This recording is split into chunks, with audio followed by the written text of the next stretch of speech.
Hey everyone, so today we are going to learn more about Photomatix. Photomatix is the #1 program that I use for all my HDR photos, and as well as the one that we use for Calgary photos, and pretty much is a program that I recommend to all of my students and, well, anyone that I work with.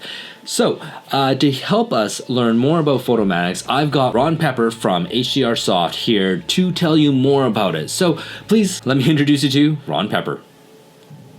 I'm Ron. I've been using Photomatix, seems like forever. And yeah, I'm pretty heavily involved with Photomatix team. So happy to show you guys how to get up and running with it. All right. I think the first thing that we're going to do is go and look at a couple of images and get them merged, eh? Yeah, we'll get them up ready for adding to the Rob Maroto workflow. Perfect. But we'll start with the basics, and we'll show you how to combine images. I'll go a little bit slow through some of the options, just so you know what you need and don't need, and then we'll edit a couple photos, and we'll see some results and run a batch.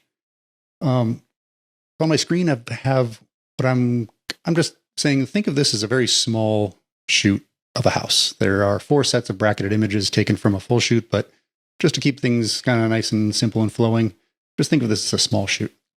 And we're in one of those situations where there is an interior with not too dark, but not a bright interior, and then a bright window outside.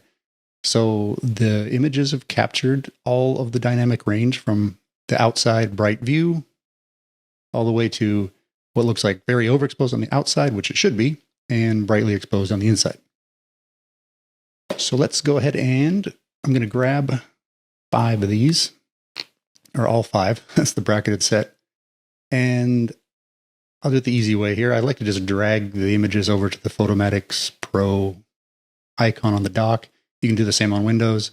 You can also use the button to load photos if you open Photomatix first.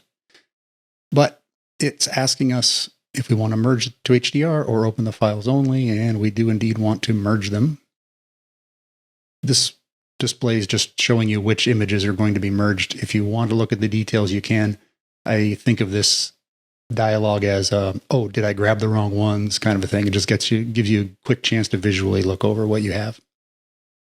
The next one brings up the options for merging. Okay, this is important because most of the time for real estate photography, you won't even need any of these options. And by not using them, it saves time. Each thing you do, noise reduction or alignment, they all take at least a little bit of time, some more, some less. But over the time, it's good to save that time. Okay, so Ron, where it says align source images here, give me an example of when you would want to use that. Softball question. Yes. Yeah. So the best example is if I'm walking around on vacation and I'm shooting photos handheld, just pick up my camera, I have it set to bracket, and it shoots fast, bang, bang, bang, bang, bang, but I'm still moving. I'm human. So there's going to be movement in the camera. So that's when alignment comes in. It's going to align those together so that you don't have multiple versions of things. And in the case of real estate photography, you need a tripod. So definitely, mostly, excuse me. So most of the time you won't really even need alignment. But if you do, for instance, if something is moved for some reason, you think you moved it, maybe you handled the camera, maybe you made adjustments to the camera, you can apply alignment and choose the on tripod method. It'll go faster because there's less that can happen when it's on a tripod. And I would recommend to uncheck crop aligned images for you, because I know you're teaching to later overlay images for other workflow reasons. Yeah, so by unchecking that, it will still line up. You're absolutely right. Yes, we would highly recommend checking off the cropped align images. Now, the second part where we say to align source images based on tripod, that's actually something that comes in handy when you forget to turn off your image stabilization on your lens. And I have this happen all the time where I've got a Canon 16-35 with a built-in image stabilizer on the lens. Now, what happens is the shutter goes up, the shutter goes down, and that little vibration sets off the image stabilization in the lens so that the next shot, it's actually stabilized the lens at a different position than the first image. And image stabilization on the lens will create just slightly shifted images. So I've used the align source images on a tripod for that very reason when I forget to turn off that image stabilization. Yeah, I would think of that as, in the case of interior shots especially, I would think of it as alignment being something to come in to help out when there was something that went wrong or something unusual. But for the most part, we can usually uncheck it. Definitely. All right, so then here's the next softball question. It says, show options to remove ghosts. Now, of course, we're not shooting haunted houses here. So what are you talking about when we say ghosts? Well, the ghosting is kind of, I think of it a little bit as similar to alignment, but almost the opposite. So it's when there's something moving around in your scene, a car, a person, leaves on trees, something like that. So those are going to cause ghosting because there's movement in there. There's not much you can do about going back and getting that person to not walk through. So the quick answer for interior shots, don't use it. And it's one of those where, well, just put it on just in case. But I've actually seen it's rare, but I'm just helping people avoid a question later on here, where I've seen sometimes where they'll apply ghosting or de-ghosting. And then so the software is looking for ghosting and not finding any, but then it'll turn into some kind of odd artifact, say around a window or something. So just uncheck it. It's like phantom pain, right? It's looking for something there. Yeah, I'm being nitpicky here, but you have an insider, so you might as well get the inside information, right? I've seen that in a rare case where it was like a mystery, and then finally I'm like, oh, that's what happened. Fair enough. We use, so I tend to use that show options for ghost removal only when we're doing outside, and I've got a day where the wind is blowing and the leaves on the trees are moving back and forth. And so imagine this, you got like your center shot, then on the -2 shot, leaves are over here. And then as you shoot, those leaves move. And because they're one overlaying each other, you're sort of getting like this really slightly transparent leaves or trees or branches in the images. And that doesn't. You mean a little bit ghosting? Yeah. Ghosty? So when you de-ghost it, it selects one of those and makes it nice and crisp. Right. Exactly. And again, just think of that as if needed. So to the audience here, as a professional photographer now, you start looking for things and finding fixes. These are all tools to fix things that come up in photography. There are a million of them. These are just a couple of them that apply all the time to HDR and brackets.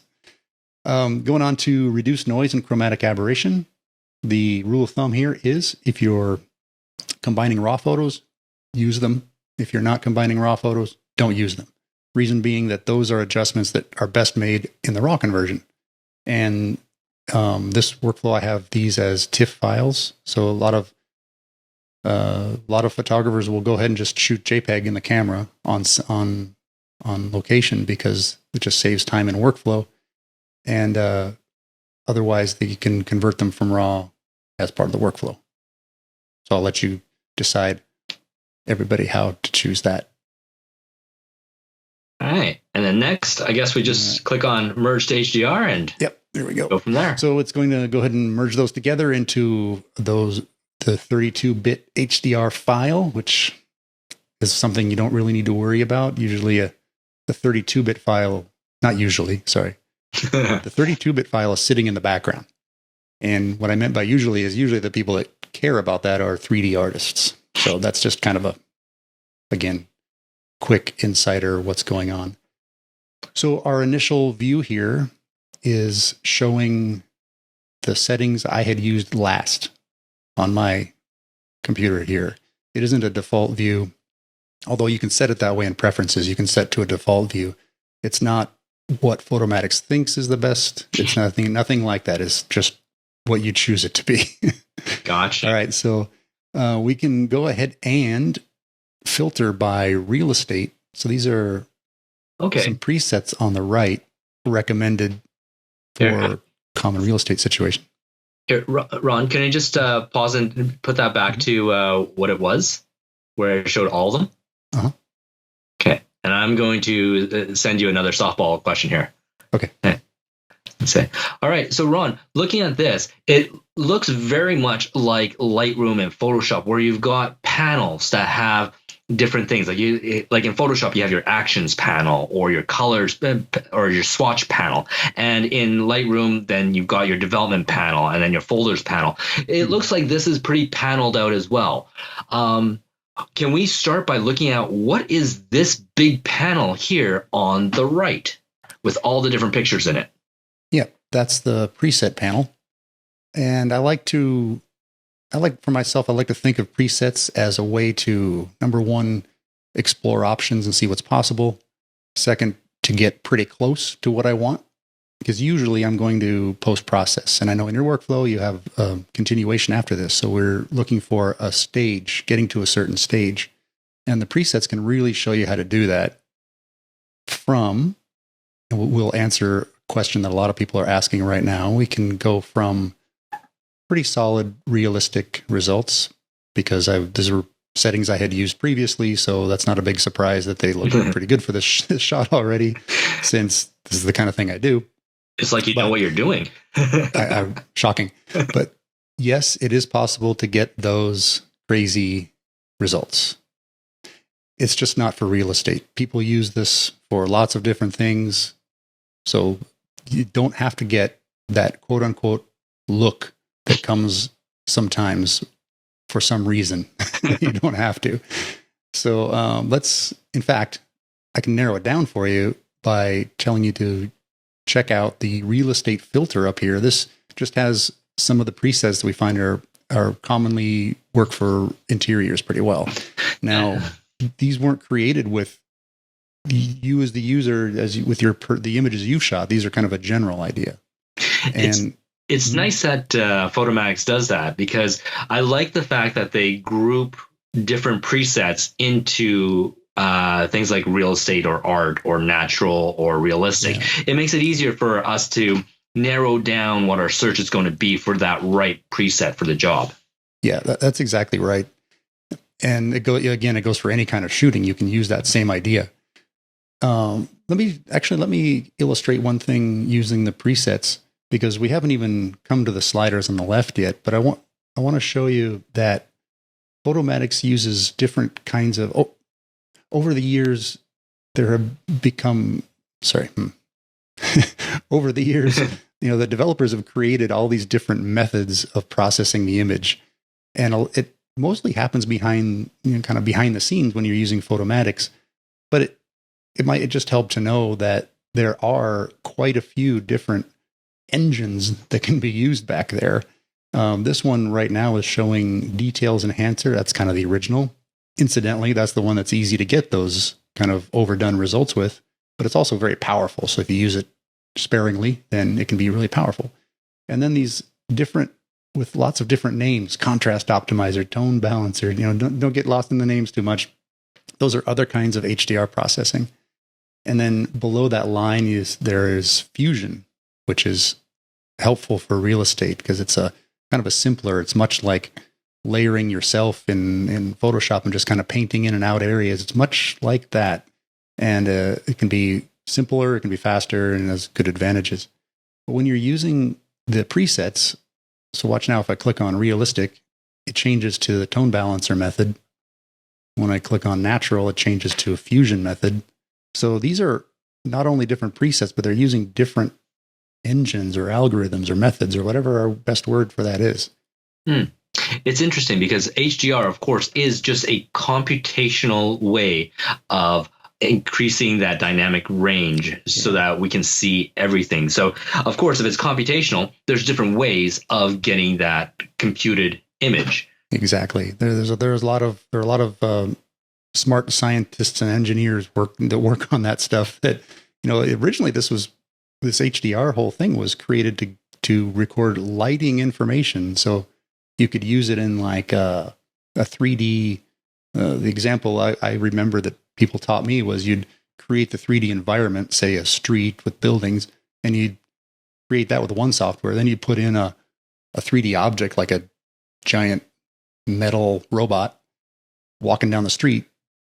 And then you'd use the lighting information from HDR to create correct reflections on that metal robot. Wow. So he would walk by something and you'd see the reflection of the lights going by on the robot. That's what they used the HDR for. And then it kind of became into the realm for photography when first Photoshop included it, and it was bad. So guess what? Someone needed to come in and bring it better to photographers, and that's where Photomatix started. So it's been a while now, and there are quite a few different methods to do it. So there's a little side story for you. And they've been doing a great job at it, I got to say. It changed my photography life. Personally, it made my photography life. Yeah. Oh, yeah, you might say that actually. I might have. Would I have been professional without it? Because what I was doing with it wasn't possible to use lighting, so I had to find another way. Mm-hmm. And doing all this I was using Photoshop before layers, and so you would have to. Not before layers, before layer masks. Yeah. So you'd have to actually erase one layer. It was really crazy. But all right, moving on. Let's go ahead and choose some settings we like so that we can continue. I will let's start with realistic. So I'd like to start there. And the realistic preset's pretty good already. And then I'd like to bump up the lighting. That tends to bring up the darker, the interior lighting. We can bring down white clip, which just makes make sure that you don't lose the brightest areas. They don't get clipped out, as they call it. And same thing with black clip. You can try it. I like to have what they call crushed blacks. So it's good contrast in the blacks.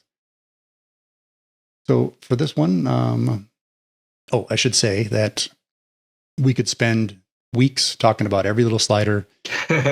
So we're not going to do that. The best thing here is to you try things out, see what works best for you. You'll find the things that you tend to try first, and then you try as a backup. There is help.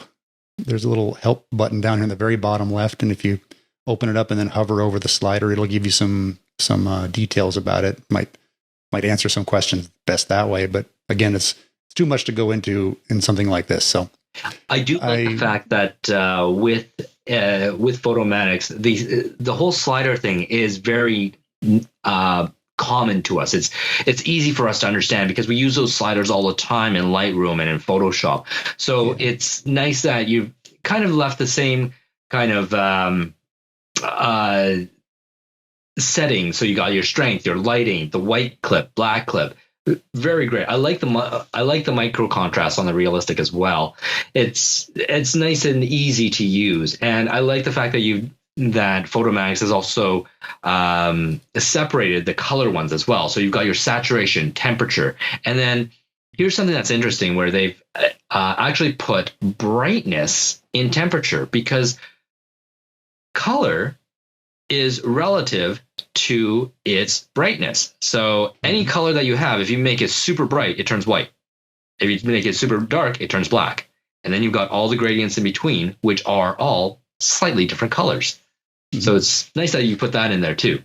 Yeah, that's why the color is such an important issue we have to deal with HDR, because when you're taking shots at different shutter speeds from dark to light or light to dark, that brightness is, like you said, part of the color. HSL, hue, saturation, luminance. We all know that one from Lightroom and things.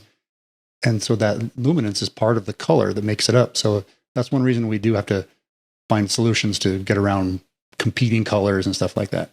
It adds another layer. So that's why your workflow, I love it when using that color blended layer. Mm-hmm. It works really well. Let me just point out a couple of things while we're here. Yeah. So what's this blending one? That's new. I was going to talk about that a little bit. Blending is that's the idea of, hey, can I just merge can I choose one of my originals and just use that for this area? And the answer is yes. So let's do something here. I'm going to choose a different setting. Okay, really bright, yeah, and not bad. But let's just say we want to kind of pull some more realism out. I chose the 0 EV photo, and I just changed the opacity, so it's using about half of the original. But more common to use, I would say, is the brush tool, where I can just brush in an area. So if that's the window or a dark area, then let's make this image darker or something. Okay, let's do that where it's a bit dark, and for demonstration purposes, I'm going to lighten up an area by choosing the brush, then the +1 or +3. Minus. This was -1 1/3. Let's start from there. Okay. Brush size. You guys can figure that out, right? I'm just going to. Oops. Wait a minute. Did I do that backwards? I think you just darkened it. Oh, I know. I'm so used to lightening something. I'm so used to darkening something. There we go. All right. So I'm just gonna do it really ugly so you can see what's going on. So I'm just painting over. Right. Let's undo that and do it in a more subtle way, a little less opacity. Oops. And I like that the brush has a softness on it. And this is, it's interesting. The softness brush is a little bit different than in Photoshop, because Photoshop looks at a brush and talks about its hardness. So it's nice. It's a little bit backwards. So once you get used to it, though, you'll know that you want to have a fairly soft brush to blend it in. On this Photoshop, you want a fairly not hard brush to blend things in. Right. Wonder if that was on purpose to be a little different. I'm not sure. Yeah. I mean, it's interesting. It's good to mention that because I get questions about, hey, Photoshop does this. Why doesn't Photomatix? And the answer is that they're different. I mean, this is a tool for a very specific thing. In fact, it's to answer that. It's to do it better. So it doesn't process like other processors process. It's a different thing, and that's kind of important to remember. I'm just lightening up this other area just to show you, and then you can bring the opacity up or down. Yeah, it's nice. I've had shoots where we've had bright windows and then we had really dark curtains right next to the windows. And what happens is that light tends to bleed out. And so whenever you get something like that, it's nice to be able to use that tool to then just darken up those really dark blinds again. Yeah, that's a tough situation to deal with too. And with wide angle lenses, you tend to get quite a bit more of that in my experience. But you can stop down a little bit. Usually helps that. Yep. Okay, so let's show the other side, the darkening, and I'll use the color. Now you can do what I just did. I could do another brush, and I could choose the darker image this time, which I intended to do before. I could go make a square brush, even kind of intended for windows, and I can darken down the windows a little bit. Let's use the darkest image. So I can darken down the images that way, the windows that way. Sometimes it's too much. Sometimes I don't really like that. In fact, often I don't really like that. So it's a good tool to have. No, it is. And again, I want to stress that there's a million different situations, and it can work in a lot of cases. I think it worked fine there, but a lot of times it doesn't. A lot of times it does. So another option that I like to use is the color brush. Mm-hmm. And I use it similarly, but I just turn down the brightness a bit, and real simple, not very, and it's fairly, it can be fairly subtle. It's easier to make subtle changes than it is with the blending. And that's just as a guy that uses it a lot. Mm-hmm. So, and I just did that really very quickly and in a not very accurate way. So I'm just showing you that I can. Okay. Yeah. All right. So those are two. I think when you get in a situation, this image didn't really have that problem. But if you get into that situation where you just can't quite get an area right, there are post-processing things to do with the color, for instance. But if you want to do it right here in Photomatix, those tools are there. Now let's save our preset let's go back to the preset or the settings that I liked. This is telling me that it's discarding those brush changes that I made because I'm changing to a different method. So what I did was I went to realistic. I just bumped the lighting a little bit and I brought down the white clip a little bit. And I like where the image is at that point. And so I want to save those settings that I can use again. I can either use it, I can load up another set and I can right away apply the same settings, or I can run a whole batch using any preset. And by saving a preset, that means I can run the batch with custom settings. Yeah. No, and that's fantastic. And we do that as well. Like, one of the things that I love about this is that every person should develop their own style and their own look. And and the best way of doing it is to find a good preset to start with and then toggle it, change it just slightly so that it works for your workflow and for your look. Yeah. And then, Photomatix is great. You can save your own presets. And think about the look you want is based on the way you shoot. It can be based on your, believe it or not, I always say that the equipment doesn't really matter. It's the photographer, of course. We all know we need a wide angle lens. Okay, sure. But the sensors in these cameras are all different. So they might work differently for the gear you're using. So that's another reason to not use settings that other people send you. May or may not work, right? That's right. And I mentioned the specific scene you're in. Certainly, that's the biggest impact. And the way you shoot. If you over bracket, or if you try to be really accurate about your bracketing, or if you just go in and always shoot 5, that can impact it. A million things. So I just encourage everyone to find the settings that work best for you. And the settings in your camera is the first set of settings. Yeah. Oh, and I just realized, find the setting that works best for you. That can mean the space, right? The setting. Okay. So, and then one other place that we use different presets is, for example, if you're shooting a daylight shot like this, or if you're shooting a twilight one, or maybe exteriors, all of these are so different that you may actually need different presets to process them properly.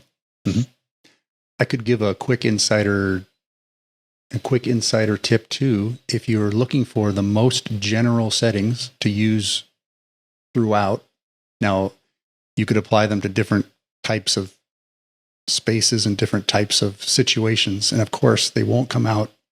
They'll be very general. They'll probably need more post-processing. But if you just want a general, I want to combine my brackets quickly all at once, and then I'm going to work on them afterward, hit the natural preset. It has the most kind of consistency throughout because it's a simple method, not too strong of settings, and it just looks for, basically, this is that fusion thing I mentioned before. It's basically just looking for the best exposed pixel from each of the bracketed images. So it really does a very general kind of solution each time. Perfect. So that's kind of another inside tip. Let's go back to maybe just kind of do what I had more or less there. Something like that. Okay. Let's save these settings. Down here on the bottom left, there's a preset pop-up. Save preset. And we will name that Moroto. And it comes up into the default preset folder. So keep it there unless you have another plan that you know about. Keep it there. And then once I do that, I can access it down here on the bottom right. There's built-in, and then there's my presets. So I just go all styles. Oh, there it is. And I have Moroto right here. So if I change it to something else just to demonstrate, I can click it back to Moroto, and then there we are. So if you're processing that image, we go ahead and we're good here. Let's move on to the bottom next/finish. And it's just combining the full size, the full resolution into the finished image, because what we were seeing before was a lower resolution preview image so that it can just work faster. All right. So there's our finished image. I can save as, and I don't need to demonstrate anybody a save as dialog, except I would want to tell you about this little option over here. There's a checkbox that can save a few steps. When I save it, I can open saved image with, and I can then choose the application there. If you haven't used it before, you can add an application if it's not there. So that's, of course, if you're going to go ahead and post-process that next, then you wouldn't have to go get it and open it. Just saves a couple steps, which I know I appreciate. And you can choose to save it as JPEG, 8 or 16-bit TIFF from there. So let's save that in. I'll just save that in my demo folder for now. Okay. And I'd like to show you after that. Oh, I left that checked. So it's opening. Now it's opening it up in Photoshop. So there you go. Now you see how it works. So there's the image ready to post-process. Look at that. We can hit the blacks and the whites and do our little whatever we want to do, right? Okay. I'm going to hit cancel because that wasn't part of the plan, really. Okay. Fair enough. All right. What I wanted to show you is the batch processing in Photomatix Pro. And close that image. All right, so I've chosen some images that I like for my scene, and I can then go back to Photomatix Pro. There's a button here called Batch Bracketed Photos. Yeah, now this is a game changer because when I started doing real estate, the only programs that were out there were things called like Infuse, and essentially what you needed to do was you needed to take all your bracketed images, load them up in the program, press run, wait 30 minutes, and then it would come out with the final image. And then you have to do that again for every image. So you can imagine if you are taking, say, back then I was doing 10 to 20 photos per house. And even with 10 to 20 photos, that took me all day because I needed to be in front of a computer every 15 to 30 minutes to load another set of images and run it again. Right. Now, batch, that made my workflow actually possible. This is not the kind of photography where you spend hours on one artistic piece. This is let's get them done, right? Yeah. Speed is the key. Without now, there's a batch. We have a batch plugin for Lightroom.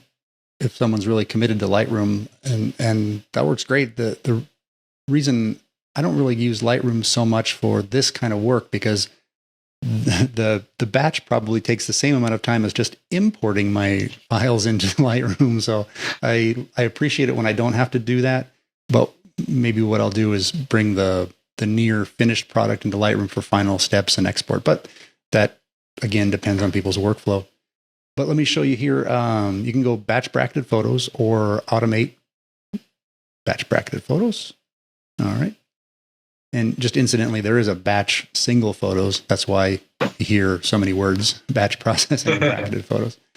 All right. Well, let's just go through it like a menu. We start on the top left. That's where the appetizers are, right? So we go select folder. And I'm just going to select that same folder that we were in before. That was that 4 sets of 5 bracketed images. It's called small batch. So there's my source images. Now we have a nice clean set of images with 5 images per set. So there we go, merge 5 images at a time. If I had a folder full of bracketed sets that had some 5, some 7, some 3, in each bracketed set, I could use this advanced selection. Do you want to go detail with that, Rob, or should we just sure? Why not? Quick? How about we do a middle, like show you what it's all about? Really, what you're doing is giving it parameters. So, like I can say, I think in a real estate, you might have some that are 3 and some that are 5. Not too many that are 7, right? Probably just 3 and 5. Yeah, I would say so. And the times that it changes is, for example, if you're shooting exteriors on a cloudy day, you actually only need 1 shot. But just because we're doing HDR anyway, you probably would do those as 3. But if you go into a house and all of a sudden you're in one of those rooms where it has a tiny window that's really bright and really dark walls, well, yeah, you might bump it up to 5, 7, or even 9 stops just to get everything. Well, I think it's 5. It's No, I don't think. I'm really sure 5 is a great rule of thumb for an interior. 5 shots at 2 EV spacing, just through experience that what the cameras can capture when there's a bright window and at least semi-dark interior. That's 5 is really needed. 5 is a nice number, and that's what I use for all my commercial shoots too. Usually, just even one more on a quite dark room, like you were saying, with a smaller window. If it's really wide dynamic range, then going to 7 can be needed. I've been in that situation before. Outside, you're right. Usually outside, it's not a high dynamic range situation, but a lot of times it is. Like at noon, with that really harsh light, you'll have harsh shadows. So that's a good reason to go ahead and shoot a bracket. You'll have more to work with. So they're under good circumstances, outside is not high dynamic range. But we're real estate photographers. We can't always be there at the right time. So when there's a situation with a lot of contrast outside, then it's there. And you can always shoot 3 and not use them, right? Yep. Okay, so then the other option here is just to choose the time in between shots. Usually, and let's just leave it at saying that under any normal circumstances, 1 second between shots is more than enough, because unless you're doing more than 1 second exposures, which can happen, you can make it 2 seconds, but time between the shots here, so that it can detect which ones belong together. And it'll go through and decide for you. In our case, we've got 5. Oh, and I should say one other, I recommend one more thing just from doing this. Having used this before advanced selection even existed, I'm still in the habit of making folders of 3, 5, 7, for instance, or 9, because some of my cameras have shot 9 brackets at 1 spacing. That's the same as 5 at 2 spacing, just with more images.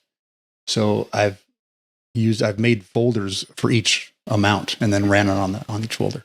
Yeah, so anyone that's using an older Nikon, you'll notice that your EV spacing can only go up to a maximum of 1 EV space. So I know Nikon photographers that do 7 to 9 stops, simply because their cameras can't do more than 1 EV stop apart. Yeah. Mm-hmm. It's very debatable too. Like I feel like I like my results with those 1 stop differences too, but is it worth it to have so many more photos all the time? Probably not. Just another debate to have another time, Right. So let's see. Okay, let's keep going. What I would do is I would make a 5 and 7, or usually I would make like a 7 and 9 would usually be the ones I would have. And then I would run the batch. I would go ahead and go automate batch bracketed photos again, start a second batch, and just run it on each folder. Gotcha. If you're on Windows, you can still do that, but you need to install additional instance of Photomatix Pro. It's easy. Just put it in a different installation folder. Ask me or Rob for details if you need it on that. Okay. Destination, we'll just put it in a subfolder that's just typical where you want to save it. What do you want to save? Probably 8-bit TIFF in the kind of workflow you're teaching, right? Yeah, typically for real estate, we use an 8-bit TIFF. It has enough information, so it has more than a JPEG, but it doesn't need to be 16, which will increase your file sizes. Remember, we're going to be doing this quick, so we want to be able to process these a lot faster than, without losing down on quality. So 8-bit TIFF, I find, has enough quality, but is not overly taxing on your computer, so we can still do it quite quick. Yeah, I agree with what kind of workflow you're doing. If you were doing heavy processing on just the 16-bit image without a layer, that might be different. But what you're doing, I think it's what I would do. All right, let's apply our preset. And we apply preset. And then here's a filter, much like we saw in the non-batch area. You can choose my presets from here. And now go down to the one we just saved. It's available now in batch for us.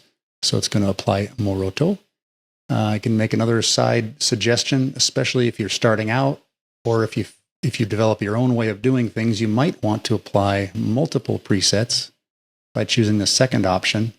And like here, I see I've added in some already from last time, and I can go ahead and take Moroto and add that one. So I can run different kinds of presets. I can also go back to real estate and just run realistic, just run natural, just run interior. And what you'll get is for each bracketed set, you'll get a separate TIFF for each one of these presets. And then you can either find what's working best for you, find what works best for that situation. So there are just more workflow options in there. We'll go back to just the one for now. And you'll notice the same types of settings, of course. Here's our image alignment, noise reduction, ghost removal, which we decided we don't need. And you can apply in the same way if you want to. Unchecking the crop.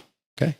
And then the finish width is just if you want to, if you're not going to go into further steps outside of Photomatix or out after the batch, you can apply some contrast and sharpening and even some resizing if you want to. Yeah, and that's it. And then I would just click run, and after a few minutes, you'll have your results.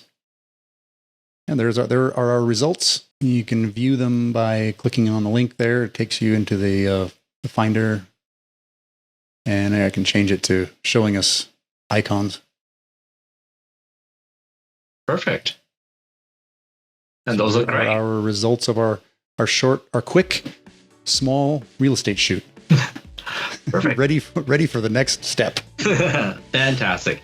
All right, Ron, thank you very much for showing us Photomatix and going through all those steps. Photomatix, of course, you can get it by clicking on the link in the notes of this class, and as well, use the promo code that's down there as well, and you'll get a significant discount from retail price. So enjoy, play around with it, have fun, but definitely download Photomatix. It's a great program and you will not regret having it.